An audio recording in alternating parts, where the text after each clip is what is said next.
Hello friends, स्वागत है आप सभी का टॉपर जोन में। तो आज हम लोग प्रश्नावली 1.2 का तीसरा क्वेश्चन को सॉल्व करेंगे। तो चलिए प्रश्न को अच्छे से समझते हैं। तो हम लोग का प्रश्न है, अभाज्य गुणनखंड विधि द्वारा निम्नलिखित पूर्णांकों को एचसीएफ और एलसीएम ज्ञात करें। यानी कि इसमें हमें क्या करना है, एचसीएफ और एलसीएम ज्ञात करना है। इससे पहले वाले वीडियो में हम लोग का दो संख्या दिया हुआ था, उसका एचसीएफ और एलसीएम ज्ञात करना है। और इसमें क्या है, तीन संख्या दिया है और इसका हमें एचसीएफ और एलसीएम ज्ञात करना है। तो हमें तीन संख्या हो या चार संख्या, उससे कोई घबराने वाली बात नहीं है। आइए अच्छे से समझते हैं। हम लोग का 12, 15 और 21 का क्या ज्ञात करना है, एचसीएफ और एलसीएम। तो हम लोग क्या करेंगे, 12 का अभाज्य गुणनखंड करेंगे और 15 का और 21 का। तो आइए 12 का अभाज्य गुणनखंड करते हैं। तो यहाँ पे लिखेंगे 12 और 12 किससे कटेगा, 2 से। कितने बार में, 6 बार में। अब देखिए 6 किससे कटेगा, 2 से। कितने बार में, 3 बार में। और 3 क्या है, 3 एक अभाज्य संख्या है। अभाज्य संख्या किसे कहते हैं, वैसी संख्या जो एक से कटे और स्वयं से कटे, उसे अभाज्य संख्या कहते हैं। तो 3 क्या है, 3 क्या है, 3 हम लोग का एक अभाज्य संख्या है और 3 खुद से ही कटेगा। कितने बार में, एक बार में। अब लेंगे 15 को। यहाँ 15 का क्या करेंगे, अभाज्य गुणनखंड। यहाँ 15 का 3 5 15, यहाँ जाएगा 5 बार में और 5 कटेगा खुद से। 5 एक अभाज्य संख्या है, एक बार में। और ये 21 है, तो 21 का भी हम लोग अभाज्य गुणनखंड करेंगे। तो ये जाएगा 3 से 7 बार में और 7 भी एक क्या है, अभाज्य संख्या है। अब देखेंगे 12 का अभाज्य गुणनखंड को लिखेंगे एक साइड में। यहाँ पे लिखेंगे 12 और 12 का अभाज्य गुणनखंड क्या क्या है, 2 गुणे 2 गुणे 3 गुणे 1। और 15 का क्या अभाज्य गुणनखंड है, 3 गुणे 5 गुणे 1। तो यहाँ पर लिखेंगे 15 बराबर 3 गुणे 5 गुणे 1। और 21 का क्या अभाज्य गुणनखंड है, 3 3 7 1 है। तो यहाँ पर लिखेंगे 21 बराबर 3 7 1। ये तो हम लोग का अभाज्य गुणनखंड हो गया। 12 का भी हो गया, 15 का भी हो गया और 21 का भी हो गया। तो हमें क्या ज्ञात करना था, एचसीएफ और एलसीएम। तो यहाँ पर लिखेंगे हम लोग एचसीएफ बराबर, आपको एचसीएफ में एक चीज बताए होंगे, जो संख्या कॉमन मिल जाए वही हम लोग का एचसीएफ है। तो इसमें देखेंगे कौन कौन सी संख्या कॉमन है।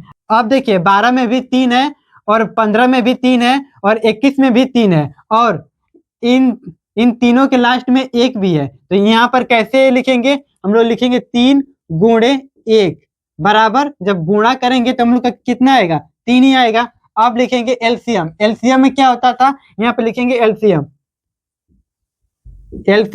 तो एलसीएम में क्या होता था, जो संख्या कॉमन नहीं है पहले उसको लिखेंगे। तो इसमें देखेंगे कौन कौन सी संख्या कॉमन नहीं है। इसमें 2 गुणे 2 है, 5 है, 7 है, ये सारी संख्या कॉमन नहीं है। तो इसे लिखेंगे 2 गुणे 2 और क्या है, 5 गुणे 5 गुणे 7। अब देखिए, अब जो संख्या कॉमन है उसे बस एक बार लिखेंगे। जैसे कि 12 में भी 3 है, 15 में भी 3 है और 21 में भी 3 है। तो इसको 3 बार नहीं लिखेंगे, इसको एक ही बार लिखेंगे। और एक भी 3 बार है तो इसे 3 बार नहीं लिखना है, बस एक ही दान लिखना है। तो यहाँ पे लिखेंगे 3 गुणे 1। तो इन सभी का क्या करेंगे, इन सभी का गुणा करेंगे। तो आइए गुणा करते हैं। अब 2 में 2 का करेंगे गुणा, तो हम लोग का कितना आएगा, 4 आएगा। और 4 में 5 का गुणा करेंगे तो हम लोग का आएगा 20। और 20 में 7 का गुणा करेंगे तो हम लोग का आएगा 140। और 140 में 3 का करेंगे गुणा तो हम लोग का आएगा 420 आएगा। यहाँ पर क्या लिखेंगे, 420। यानी कि एचसीएफ हम लोग का 3 आया और एलसीएम कितना आया, 420।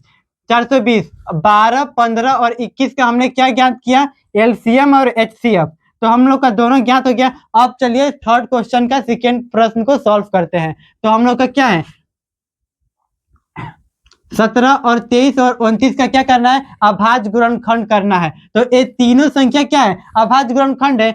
हम लोग का क्या है, 17, 23 और 29। तो इन तीनों का क्या करेंगे, अभाज्य गुणनखंड करेंगे। तो आइए करते हैं। तो 17 का अभाज्य गुणनखंड करेंगे तो हम लोग का 17 ही बार में जाएगा, क्योंकि ये तीनों संख्या क्या है, अभाज्य गुणनखंड है। अभाज्य गुणनखंड का परिभाषा क्या होता है, वैसी संख्या जो एक से कटे और खुद से कटे। तो ये तीनों संख्या अभाज्य गुणनखंड है। तो इसको भी लिखेंगे 23 को, 23 से ही कटेगा, कितने बार में, एक बार में। अब 29 का अभाज्य गुणनखंड करेंगे, 29 से ही कटेगा कितने बार में, एक बार में। तो अब इसका क्या करेंगे, अभाज्य गुणनखंड लिखेंगे। तो हम लोग का 17 का अभाज्य गुणनखंड कितना हो गया, 17 गुणे 1। और 23 का अभाज्य गुणनखंड क्या हो गया, 23 गुणे 1। और 29 को लिखेंगे 29 गुणे 1। अब क्या ज्ञात करेंगे, एलसीएम और एचसीएफ। तो यहाँ पर लिखेंगे एचसीएफ मतलब जो तीनों में कॉमन हो, एचसीएफ मतलब जो तीनों में कॉमन हो, इस बात को हमेशा ध्यान रखिएगा। एचसीएफ मतलब तीनों में जो कॉमन हो, तो इसमें हम लोग का तीनों में क्या कॉमन है, एक हम लोग का क्या है, तीनों में कॉमन है, तो हम लोग का एक यहाँ पर लिख देंगे। आप देखिए, और एलसीएम यहाँ पे लिखेंगे एलसीएम में क्या करेंगे, जो संख्या कॉमन नहीं है उसे लिखेंगे। क्या लिखेंगे, जो संख्या कॉमन नहीं है पहले उसको लिखेंगे। तो यहाँ पे लिखेंगे 17 गुणे 23 गुणे 29। तो और ये संख्या कॉमन है तो इसे लिखेंगे। तो क्या लिखेंगे, और ये संख्या कॉमन है तो इसे एक बार ही लिखेंगे। तो यहाँ पर हम लोग लिखेंगे गुणे 1। तो क्या करेंगे, इन सभी का गुणा करेंगे। तो हम लोग का कितना आएगा, 11 33 9। ये हम लोग का क्या हो गया, एचसीएफ हो गया और एलसीएम भी हो गया। यानी कि 17 23 और 29 का एचसीएफ और एलसीएम हमने ज्ञात कर लिया। तो चलिए थर्ड क्वेश्चन को सॉल्व करते हैं। तो आप लोग फटाफट इसका स्क्रीनशॉट ले लीजिए।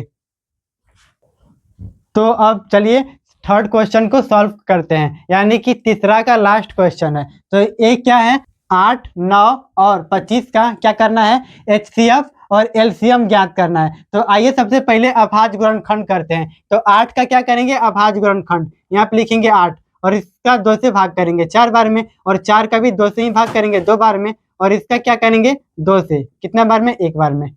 अब 9 को भी लिखेंगे, यहाँ पे लिखेंगे 9 का भाग करेंगे 3 से, 3 बार में जाएगा। और 3 क्या है, एक अभाज्य संख्या है, तो 3 से ही कटेगा 1 बार में। और 25 का क्या करेंगे, अभाज्य गुणनखंड। तो 25 तो 5 से ही कटेगा, यहाँ लिखेंगे 5 और 5 बार में। और 5 भी एक अभाज्य संख्या है, इसीलिए 5 खुद से कटेगा।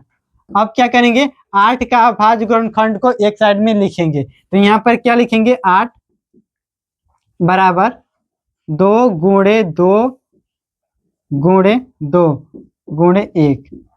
अब 9 का भी क्या करेंगे, अभाज्य गुणनखंड को लिखेंगे। तो यहाँ पे लिखेंगे 9 बराबर 3 गुणे 3 गुणे 1। तो 25 के अभाज्य गुणनखंड को भी लिखेंगे। तो आइए लिखते हैं, यहाँ पे लिखेंगे 25 बराबर 5 गुणे 5 गुणे 1। तो और हमें क्या ज्ञात करना है, एचसीएफ और एलसीएम। तो यहाँ पर लिखेंगे एचसीएफ, यहाँ पे लिखेंगे एचसीएफ। तो हमें एचसीएफ में क्या करना है, जो संख्या कॉमन रहेगा उसे लिखेंगे। तो इसमें कौन सा संख्या कॉमन है, तो इसमें हमें साफ साफ दिखाई दे रहा है कि इसमें एक वाली संख्या तीनों में कॉमन है। तो हम लोग का क्या हो जाएगा, एचसीएफ 1।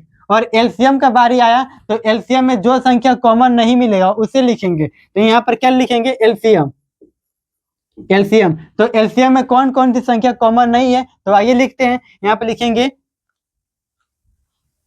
2 गुणे 2 गुणे 2, और इसको भी लिखेंगे और इसको भी। तो यहाँ पे लिखेंगे 3 गुणे 3 गुणे 5 गुणे 5। अब क्या करेंगे, जो संख्या कॉमन है उसे एक बार लिखेंगे। जैसे कि इन तीनों में एक कॉमन है तो इसे एक बार ही लिखेंगे, यहाँ पे लिखेंगे 1।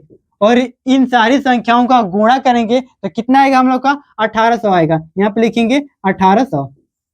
तो यही हम लोग का एलसीएम कितना आ गया, 1800, और एचसीएफ 1 आ गया। यानी कि 8 9 और 25 का एचसीएफ और एलसीएम हमने ज्ञात कर लिया। अब चलिए 4 क्वेश्चन को सॉल्व करते हैं। तो आप लोग इसको फटाफट स्क्रीनशॉट ले लीजिए। अब चलिए चौथे प्रश्न को अच्छे से सॉल्व करते हैं। सबसे पहले प्रश्न को समझते हैं। तो हम लोग का प्रश्न है, एचसीएफ 306 और 657 बराबर 9 दिया है। एचसीएफ 306 और 657 ज्ञात कीजिए। यानी कि एचसीएफ का मान ज्ञात करना है। क्या ज्ञात करना है, एचसीएफ का मान। तो हमें एलसीएम दिया है और इसमें एक बात ध्यान दीजिए, इसमें जो संख्या है ये दो संख्या है और इसमें भी दो संख्या यानी कि दोनों बराबर है। तो एक सूत्र होता है वो लोग आप लोग याद कर लीजिए क्योंकि बोर्ड एग्जाम के लिए बहुत ही ज्यादा इंपॉर्टेंट है और ये सूत्र बोर्ड एग्जाम में 2 मार्क्स में भी पूछता है और ऑब्जेक्टिव में भी पूछता है। तो इसीलिए इस सूत्र को अच्छे से याद कर लीजिएगा। तो ये सूत्र क्या है? दो संख्याओं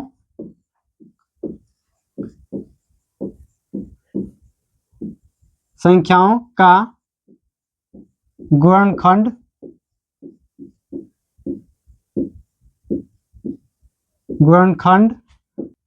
तो हम लोग का सूत्र क्या है? दो संख्याओं का गुणनफल बराबर HCF गुणे LCM। तो ये सूत्र बहुत ही ज्यादा इंपॉर्टेंट है, हम इसे VVI भी बोल सकते हैं, बहुत ही ज्यादा इंपॉर्टेंट है। तो हमें दो संख्याओं का गुणनफल यानी कि 306 और 657, तो इसे लिखेंगे 306 गुणे 657 बराबर, और HCF का मान दिया है, क्या दिया है? HCF का मान 9 है, तो यहाँ पर लिखेंगे 9, गुणा है तो यहाँ पर लिखेंगे गुणा। LCM अब देखिए ये 9 गुणा में है और बराबर के इस साइड में आएगा तो भागा में हो जाएगा, तो इसे इस प्रकार लिख सकते हैं बटा में 9 बराबर LCM।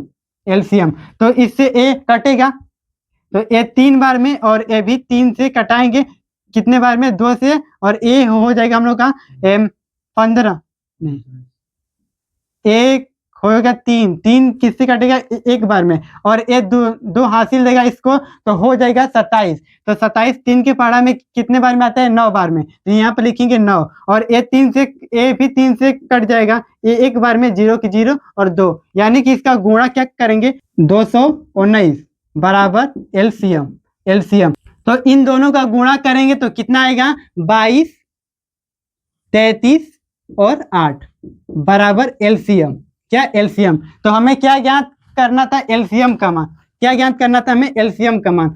LCM का मान ज्ञात हो गया, तो हमें प्रश्न में क्या बोला था? LCM ज्ञात कीजिए, यानी कि जो हमें प्रश्न में बोला था वो हमने ज्ञात कर लिया। तो हमें LCM का मान आ गया और हमें प्रश्न में LCM का ही मान ज्ञात करना था। तो आई होप कि ये वीडियो आपको अच्छा लगा होगा। अगर वीडियो अच्छा लगा होगा तो वीडियो को लाइक करें और ऐसे ही वीडियो देखने के लिए चैनल को सब्सक्राइब करें।